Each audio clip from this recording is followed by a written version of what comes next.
चल भाई, साइंस से स्टार्ट होता है तुम्हारा है। आज गर्मी में तो बाल भी हाल हो गया हमारा। चलो साइंस से स्टार्ट होता है बेटा। क्लास कौन सी है? 10th। विज्ञान चैप्टर 6 है ना।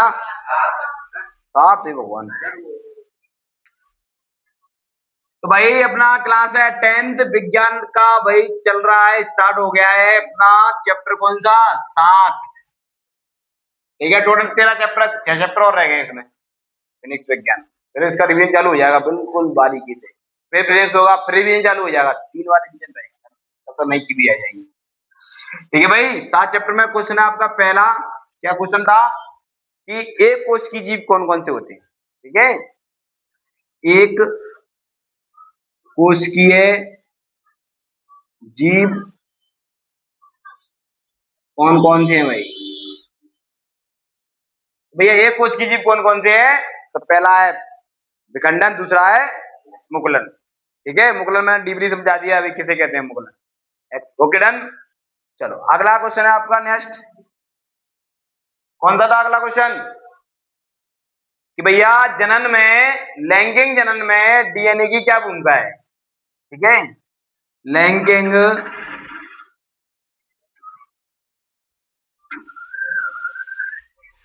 लैंगिक जनन में डीएनए की क्या,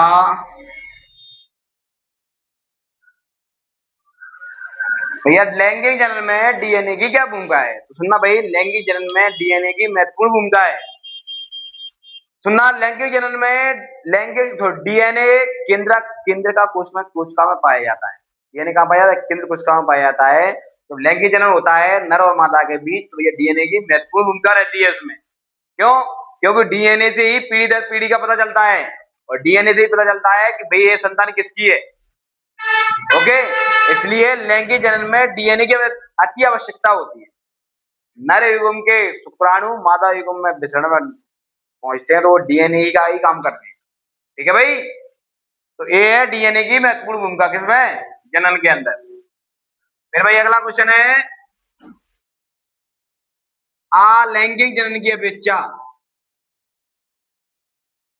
अलैंगिक जनन की अपेक्षा लैंगिक जनन क्यों लाभदायक होता है? लाभदायक, लैंगिक जनन की अपेक्षा, अलैंगिक जनन की अपेक्षा लैंगिक जनन क्यों लाभदायक होता है भाई? सुनना, अलैंगिक जनन की अपेक्षा लैंगिक जनन लाभदायक होता है निम्नलिखित कारणों से। पहला कारण ये कि भाई लैंगिक जनन में संतान की उत्पत्ति, लैंगिक जनन में संतान की उत्पत्ति होती है, और अलैंगिक जनन में जो संतान होती है ना, लैंगिक जनन में जो संतान की उत्पत्ति होती है उसके रंग रूप के आकार की जैसी होगी, मगर इसमें जो संतान होती है वो आउट ऑफ होती है।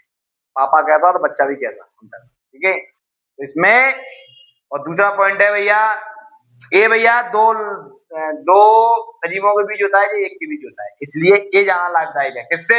इससे। इससे ये ज्यादा लाभदायक इसलिए कि इससे दर पीढ़ी का पता चलता चला जाता है, और इसमें भैया पता नहीं।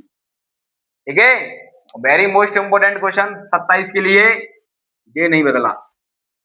ठीक है, कौन सा? अलैंगिक जनन में अंतर लिखे और लैंगिक जनन में अंतर लिखे। अलैंगिक जनन और लैंगिक में अंतर लिखे। लैंगिक जनन और अलैंगिक जनन में अंतर लिखिए। डन हो गए? सुनो भाई, एक तरफ डालना लैंगिक जनन, एक तरफ डालना अलैंगिक जनन। तो भाई लैंगिक जनन दो सजीवों के बीच होता है, लैंगिक जनन दो सजीवों के बीच होता है, और अलैंगिक जनन सिर्फ एक के बीच होता है।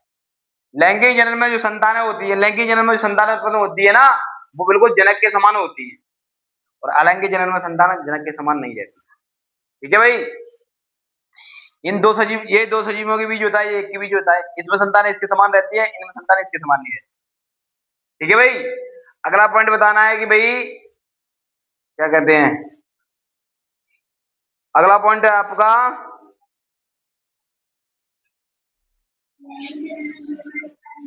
हाँ, लैंगिक जनन में युग्मनज का निर्माण होता है, अलैंगिक जनन में युग्मनज का निर्माण नहीं। लैंगिक जनन में जब प्रजनन होता है तो इसमें विभाजन क्रिया होती है, और अलैंगिक जनन में प्रजनन होता है, इसमें विभाजन क्रिया। ठीक है, दोबारा समझा रहा हूँ, सुन लेना ध्यान से। लैंगिक जनन और अलैंगिक जनन में अंतर लिखिए।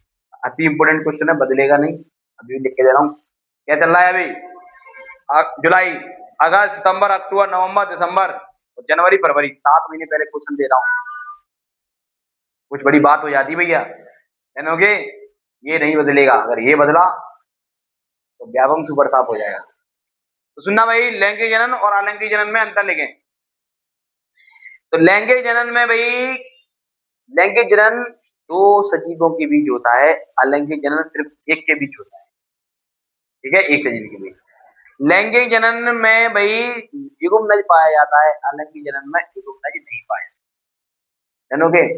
लैंगिक जनन में क्या होता है भाई? लैंगिक जनन में जो संतान उत्पत्ति होती है जनक के समान होती है, और अलैंगिक जनन में संतान उत्पन्न होती है वो जनक के समान नहीं होती है। लैंगिक जनन में जब प्रजनन होता है तो उसमें विभाजन क्रिया पाई जाती है, इसमें प्रजनन होता है तो उसमें विभाजन क्रिया नहीं पाई जाती। Done not done? डन डना डन?